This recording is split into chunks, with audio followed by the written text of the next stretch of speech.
পরম প্রেমময় শ্রী শ্রী ঠাকুর আমার পরমারাধ্যা জগৎ জননী শ্রী শ্রী বড়মা, পরম পূজ্যপাদ শ্রী শ্রী বরদা, পরম পূজ্যপাদ শ্রী শ্রী আচার্য দেবের শ্রীচরণে আমার শতকোটি প্রণাম। আমি শ্যামলী দেবনাথ। শ্যামার পরিবার চ্যানেলের সকল ভাই ও বোনেদের জানাই জয়গুরু ও ভালোবাসা। আমি শুরু করছি ইষ্ট প্রসঙ্গ আলোচনা।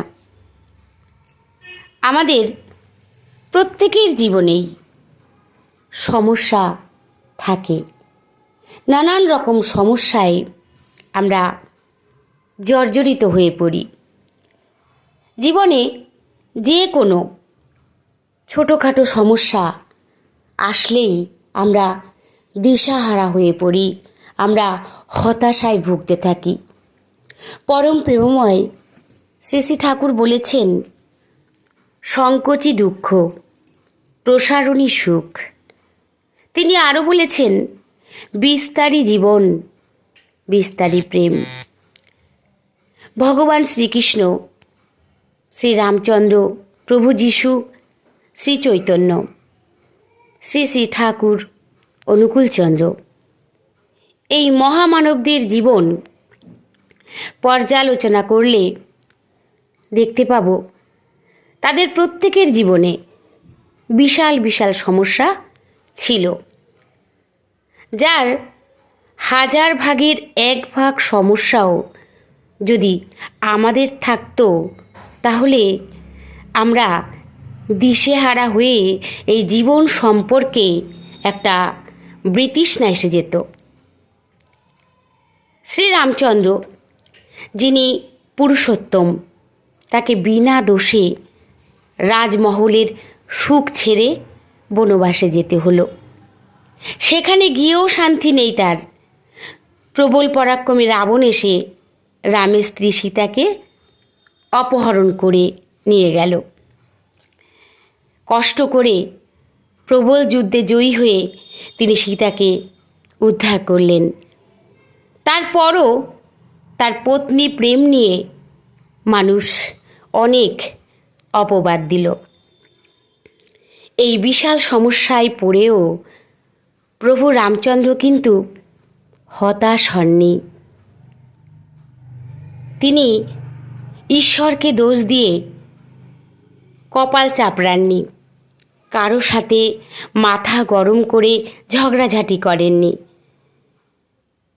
এত সমস্যা কোনো অলৌকিক ক্ষমতা বলে ছু মন্তর ছু করে তার সমাধান কিন্তু হয়ে যায়নি।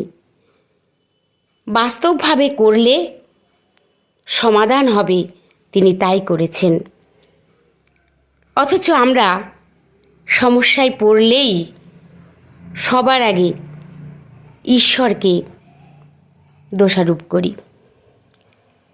আমরা তার কাছে প্রার্থনাও করি, হে ঠাকুর, তুমি সব কিছু ঠিক করে দাও, হয় কোনো অলৌকিক প্রভাবে নতুবা কোনো জাদু বলে, তাহলে আমি সমস্যামুক্ত হয়ে যাব।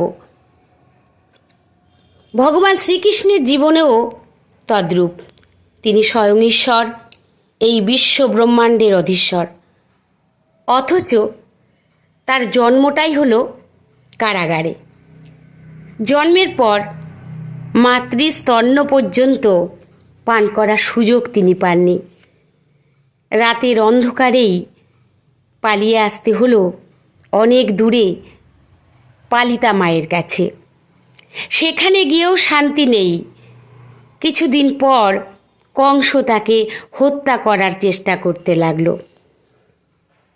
কুরুক্ষেত্র যুদ্ধ থামানোর এত চেষ্টা করলেন, কিন্তু পারলেন না।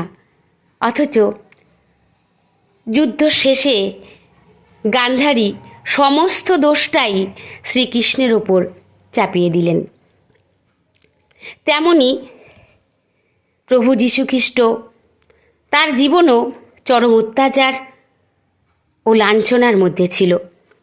আমরা প্রত্যেকেই জানি পরম প্রেমময় শ্রী শ্রী ঠাকুর অনুকূলচন্দ্রের শৈশব থেকে বার্ধক্য পর্যন্ত যে সমস্যা, অভাব, অনটন, অপবাদ, চক্রান্ত ঠাকুরকে সহ্য করতে হয়েছে, তার ছিটে ফোঁটাও আমাদের জীবনে আসলে আমরা কিন্তু সহ্য করতে পারবো না। অথচ এই বিশাল অকল্পনীয় সমস্যার মধ্যেও তারা প্রত্যেকেই ছিলেন ধর্মে অবিচল, সত্যের পথে নিরন্তর, ছিলেন শান্ত, সৌম্য, সুন্দর।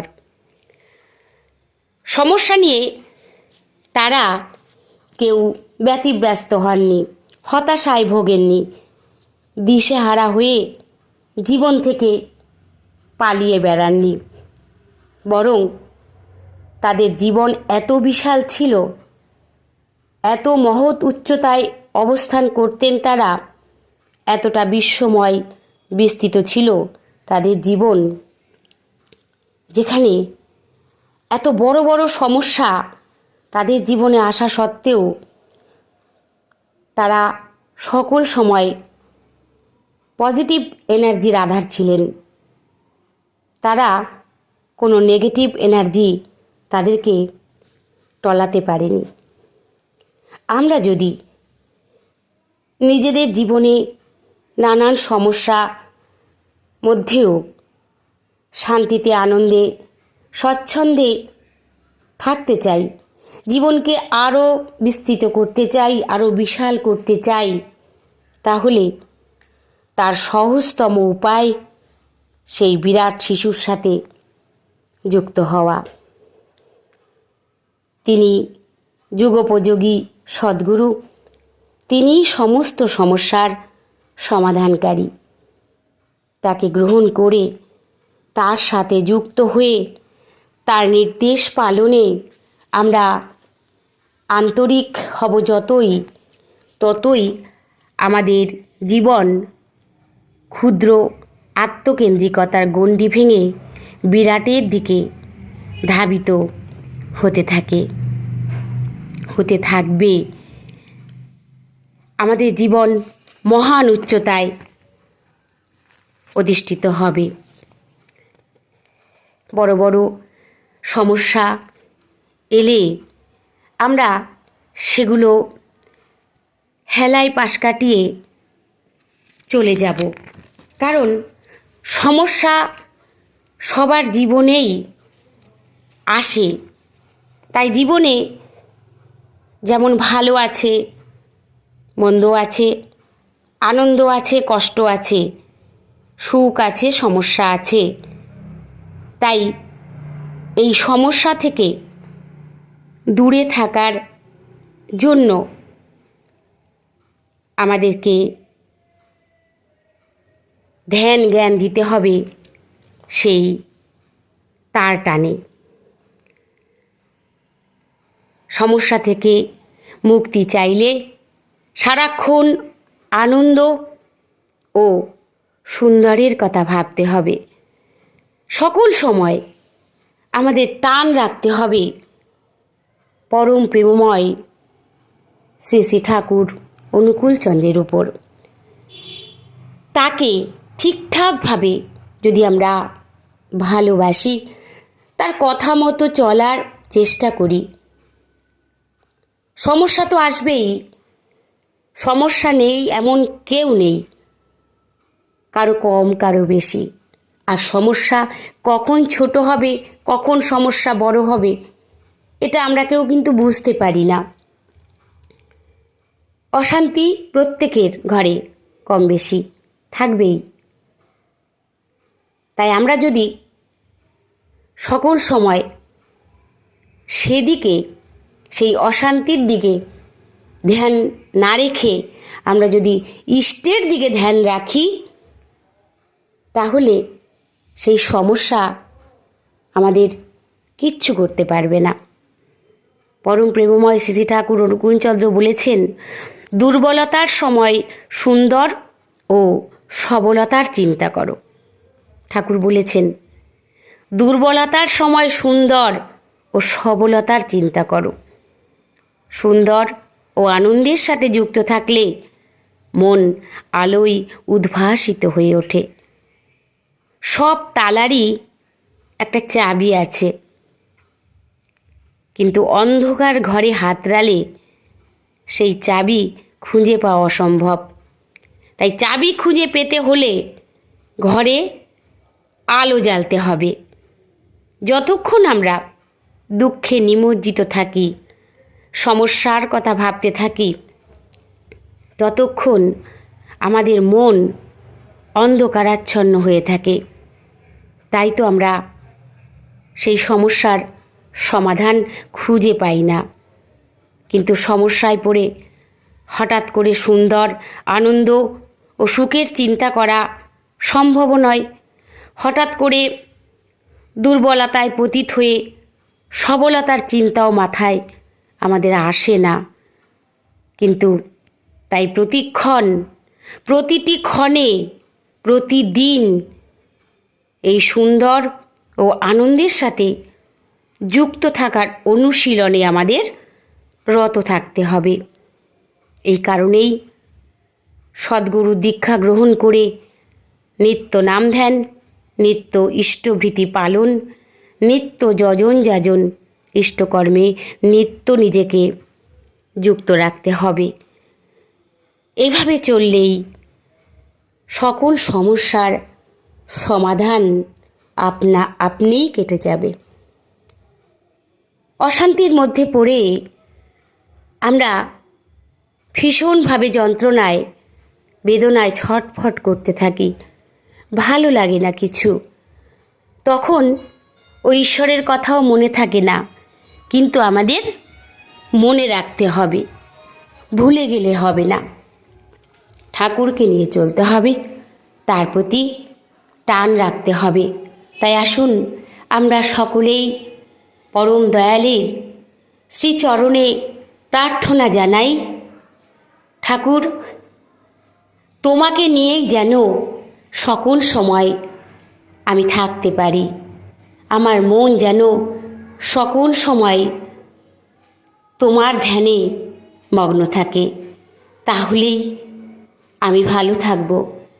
সেই বিশ্বাস নিয়ে আমরা ঠাকুরের নির্দেশিত পথে চলার চেষ্টা করব সকল সময়। পরম প্রেমময় শ্রী শ্রী ঠাকুর অনুকূলচন্দ্রকে অনেক অপমান, লাঞ্ছনা, অপবাদ সহ্য করতে হয়েছে।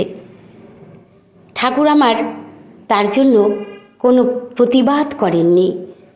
আমরাও যারা সৎসঙ্গী, আমরা সেই শিক্ষায় শিক্ষিত, আমরাও তদ্রূপ। কোনো ঠাকুর দেবতার আমরা নিন্দা করি না। কেন করব? যার যার গুরু, সে তাকে নিয়ে ভালো থাকবে, সুস্থ থাকবে। আমার যাকে ভালো লাগে আমি তাকে ভালোবাসি, তার যাকে ভালো লাগে সে তাকে ভালোবাসবে। ঠাকুর কখনোই অন্য কোনো দেবদেবতার, অন্য কোনো গুরুর নিন্দা কিন্তু করেননি। ঠাকুর নীরবে অনেক কিছু অপমান সহ্য করেছেন। এখনো পর্যন্ত অনেক রকমভাবে অনেকেই অনেক কিছু বলে থাকে। আমরা যারা সৎসঙ্গী, আমরা আমাদের ভক্তিতে সকল সময় অনড় থাকব। তাই আসুন সবাই মিলে পরম প্রেমময় শ্রী শ্রী ঠাকুরের জয়গান করি। সকল সময় তাকে নিয়ে আমরা থাকব। সবাই ভালো থাকবেন, সুস্থ থাকবেন। পরম দয়ালের শ্রী রাতুল রাঙা চরণে আমি সকলের জন্য মঙ্গল প্রার্থনা করি। জয় গুরু, বন্দে পুরুষোত্তমম।